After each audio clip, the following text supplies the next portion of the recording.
Bismillahirrahmanirrahim. Assalamualaikum warahmatullahi wabarakatuh. Teman-teman yang dirahmati serta dicintai Allah Subhanahu wa Ta'ala, pada pagi hari ini kita akan melanjutkan pembelajaran yang kemarin. Adapun untuk pembelajaran kita yaitu seputar sejarah kebudayaan Islam. Sebelum kita memulai pembelajaran, marilah kita buka dengan membaca ayat Bismillahirrahmanirrahim. Bismillahirrahmanirrahim. Semoga dengan dibacakannya ayat basmalah memberikan kita kemudahan dalam menuntut ilmu serta diberikan istiqomahan. Dan tak lupa pula semoga wabah ini segera dikebumikan, dihanguskan. Amin. Sehingga kita dapat belajar secara langsung atau tatap muka. Teman-teman, adik-adik yang dirahmati Allah Subhanahu wa Ta'ala, kemarin kita sudah sedikit membahas seputar apa sih watak dan sifat. Tentu sebagai gambaran, sebagai pengulangan sedikit, tentu watak maupun sifat di setiap negara itu berbeda-beda. Ya, Indonesia, kemudian Malaysia, Singapura, kemudian baik negara-negara yang ada di ASEAN atau di Asia maupun yang di luar Asia, ya baik Arab dan lain sebagainya. Nah, yang akan kita pelajari pada pagi hari ini insya Allah akan membahas seputar watak baik dan watak atau sifat baik dan sifat buruk yang dimiliki oleh bangsa Arab ketika itu.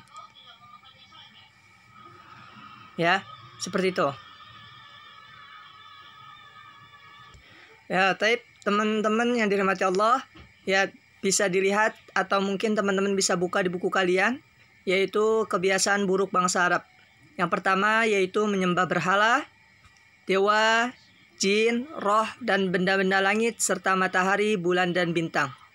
Tentu ini merupakan kebiasaan buruk, ya, yaitu menyembah berhala khususnya ketika Islam belum datang.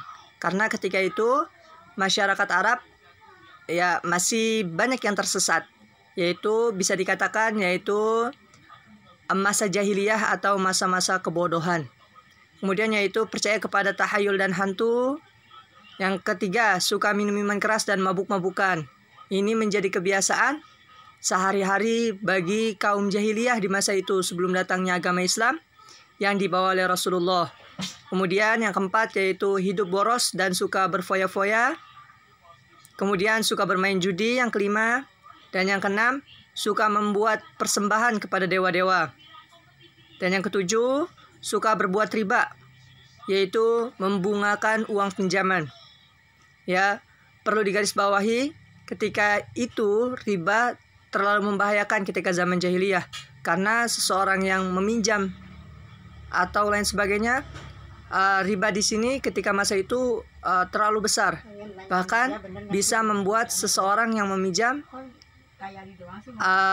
rugi besar, ya rugi besar. Dan ini yang dibahayakan, riba yang seperti ini yang dibahayakan. Walaupun sejatinya semua riba atau bunga itu merupakan sesuatu yang dilarang oleh Allah Subhanahu wa Ta'ala. Yang kedelapan yaitu apabila melahirkan bayi perempuan, terkadang mereka membunuhnya dengan cara menguburnya karena merasa malu dan hina. Anggapan orang jahiliyah atau orang-orang Arab sebelum datangnya agama Islam, mereka berpikir bahwasanya ketika mereka melahirkan anak perempuan, ya itu merupakan sebuah aib. Aib itu kejelekan, sehingga mereka merasa malu dan hina. Bahkan tidak sedikit bayi-bayi perempuan itu banyak yang dibunuh, bahkan dikubur hidup-hidup seperti itu. Nauzubillah min zalik.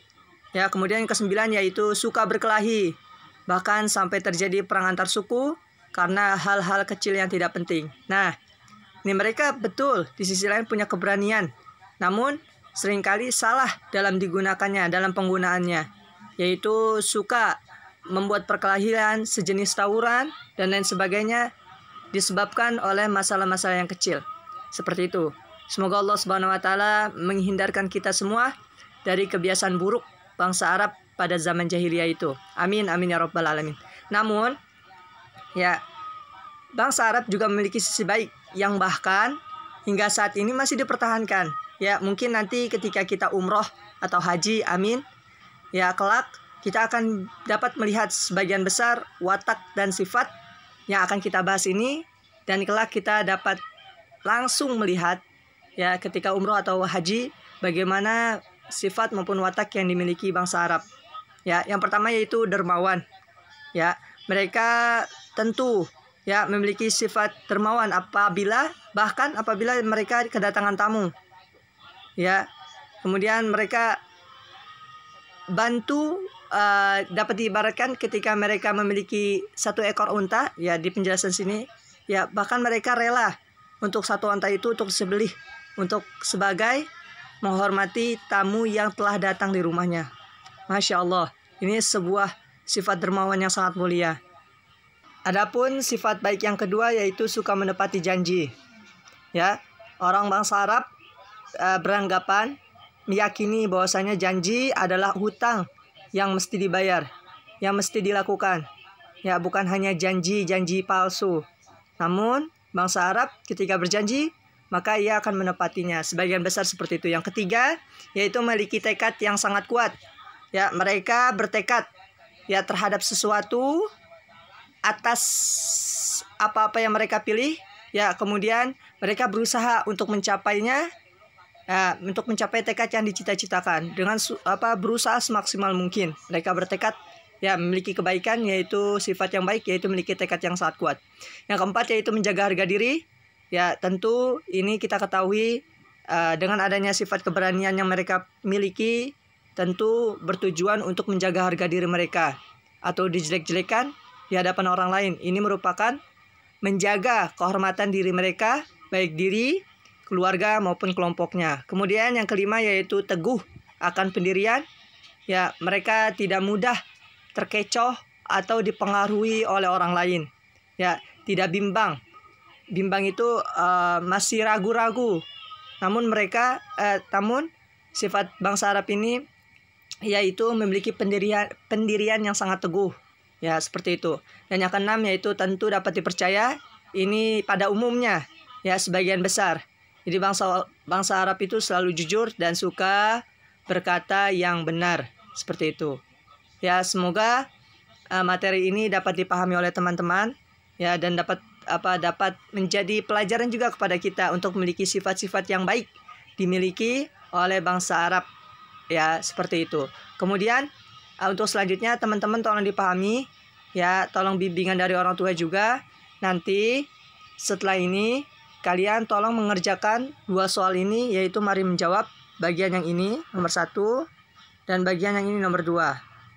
Ya, tolong nanti ditulis di buku tulis kalian, kemudian difoto hasilnya dan dikirimkan ke link yang nanti saya kirim. Ya, jadi bukan melalui WA, namun melalui link yang nanti saya kirim. Ya. Dan bagi teman-teman yang mempunyai kendala dan lain sebagainya, ya tolong hubungi saya secara japri dan lain sebagainya, seperti itu. Ya, terima kasih. Semoga Allah Subhanahu wa taala mempermudah kita dalam belajar serta diberikan keistiqomahan. Amin amin ya rabbal alamin. Marilah kita tutup dengan baca ayat alhamdulillahirabbil alamin. Alhamdulillahirabbil alamin. Assalamualaikum warahmatullahi wabarakatuh.